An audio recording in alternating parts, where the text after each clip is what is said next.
Ahmed Mohamed appeared on Chris Hayes' show on MSNBC, and he was surprised by someone who works for MIT. Watch what happened. So, Ahmed, I'm so happy that you're coming out on top. And I just want to say, by the way, you are my ideal student. A creative, independent thinker like you is the kind of person who should be becoming a physicist. As a theoretical physicist, I would love it if you took an interest in the mathematical side, although you're clearly very adept with your hands and at building things. So I hope you'll think about theoretical physics.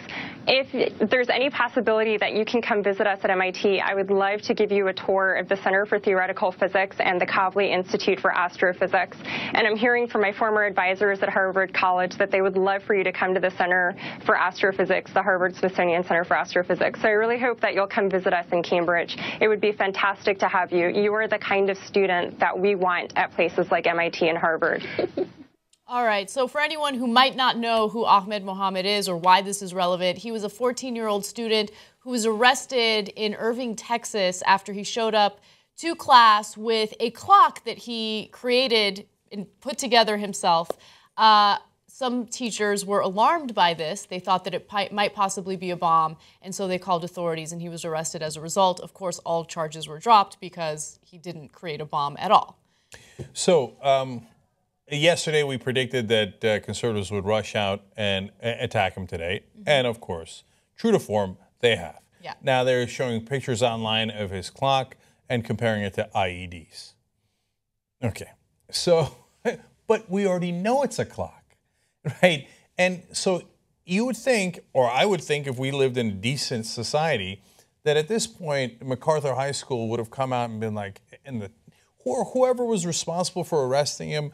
I'm not saying everybody's got to come down and be like genuflect and be like, oh my, I'm so sorry, Ahmed Mohamed. If you had nothing to do with it, you had nothing to do with it, right? But you might want to be a little supportive and say, hey, look, I'm with you, man. All these people across the internet are saying, you know, hashtag I stand with Ahmed. Okay, we stand with you too, and you're in our community. You're part of our community.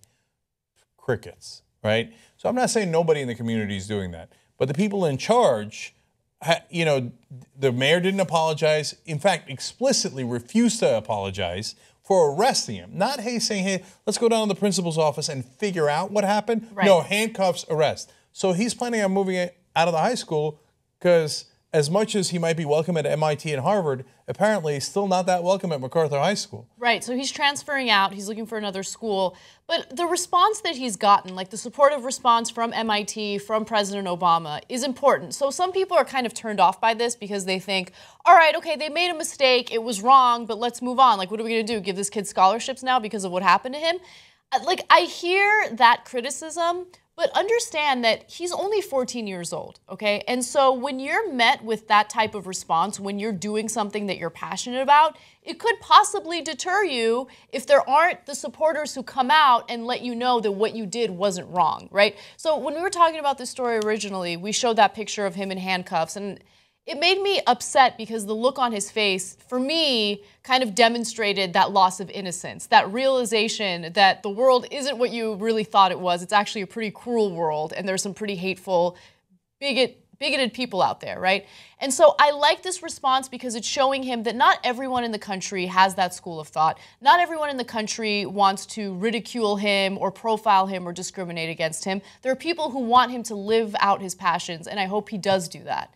As JR said on the show yesterday, this isn't just about Ahmed Mohamed. This is about all those kids who do get discriminated against, and we never find out. Right. That there's not a national story about. That happens all the time, and they are alone. And they get ostracized from that community, and nobody gets their back, right? In this case, we happen to find out, and so in a sense, we're collectively doing it, and I love it. Yeah. That people are saying, hey, don't get it wrong.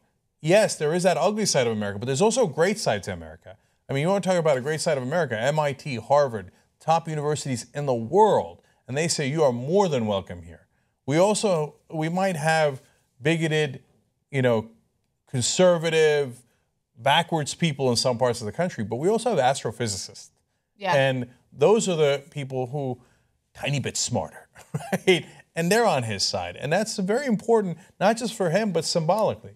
And then Chris Hayes asked him, are you going to take up MIT and Harvard on their invitation to visit? And Ahmed said, that's a fact right there.